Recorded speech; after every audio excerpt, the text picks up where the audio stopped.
अस्सलाम वालेकुम दोस्तों, जापान अमृतसर की गल करते पे यार जिसे एक फाड़ सीगा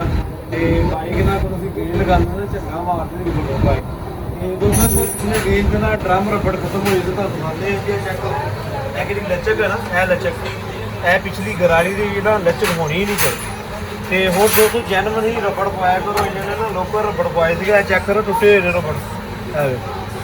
ਉਹ ਦੋਸਤੋ ਅਸੀਂ ਇਨਸ਼ਾਅੱਲਾ ਨੂੰ ਜੈਨੂਇਨ ਰਬੜ ਪਾਉਂਦੇ ਆ ਤਾਂ ਰਬੜ ਦੀ ਕੁਆਲਿਟੀ ਵੀ ਦਿਖਾਉਂਦੇ ਆ ਲੋਕਾਂ ਨੂੰ ਬੜਾ ਆਮ 100 ਰੁਪਏ ਦੇ ਮਿਲ ਜਾਂਦੇ ਨੇ 50 100 ਦੇ ਬਿਹਤਰ ਹਮੇਸ਼ਾ ਜੈਨੂਇਨ ਹੁੰਦੇ ਨੇ ਰਬੜ ਪਾਇਆ ਕਰੋ ਤੁਹਾਨੂੰ ਖੋਲ ਮਾਰਦੇ ਨਹੀਂ ਇਹ ਕੋਂਬੜੀ ਰੇਟ ਦੀ ਜਾ ਰਿਹਾ ਇਸ ਟਾਈਮ 350 ਰੁਪਏ ਦੇ ਪਿਛਲੇ ਰਬੜ ਨੇ ਜੀ ਇਹ ਇਨਸ਼ਾਅੱਲਾ ਰਬੜ ਪਾਉਂਦੇ ਤੁਹਾਨੂੰ ਚੈੱਕ ਕਰੋ ਇਹ ਬਿਹਤਰੀਨ ਦੀ ਅੱਛੀ ਕੁਆਲਿਟੀ ਹਮੇਸ਼ਾ ਦੋਸਤੋ ਜੈਨੂਇਨ ਹੀ ਪਵਾਇਆ ਕਰੋ ਲੋਕਲ ਚੀਜ਼ਾਂ ਉਹਨਾਂ ਨੂੰ ਪਰਹੇਜ਼ ਕਰਿਆ ਕਰੋ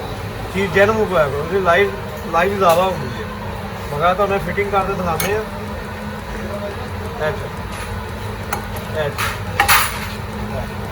ਇਹਦੀ ਲਚਕ ਬਿਲਕੁਲ ਹੀ ਨਹੀਂ ਹੋਣੀ ਚਾਹੀਦੀ ਕਿਤੇ ਵੀ ਗੇਲ ਲਗਾ ਔਰ ਪਿੱਛੋਂ ਆਵਾਜ਼ ਕਰਦੇ ਨਾ ਗੱਡੀ ਝਟਕਾ ਮਾਰਦੀ ਹੋਵੇ ਜਿਹਦੀ ਵੀ ਬਾਈਕ ਨਾ ਐਵੇਂ ਝਟਕਾ ਮਾਰਦੀ ਉਹਨਾਂ ਕੋਲ ਗੇਲ ਲਗਾਓ ਤੇ ਟਕ ਟਕ ਦੀ ਆਵਾਜ਼ ਕਰੇ ਉਹਦੇ ਨਾਲ ਪਿਛਲੇ ਡਰਮ ਰਬੜ ਲਾ ਕੇ ਚੈੱਕ ਕਰਵਾ ਲਿਆ ਕਰੋ ਨਾਮ ਤੋਂ ਬੜ ਖਤਮ ਹੋ ਗਏ ਇਹ ਹੁਣ ਲੋਕਲ ਪਾਏ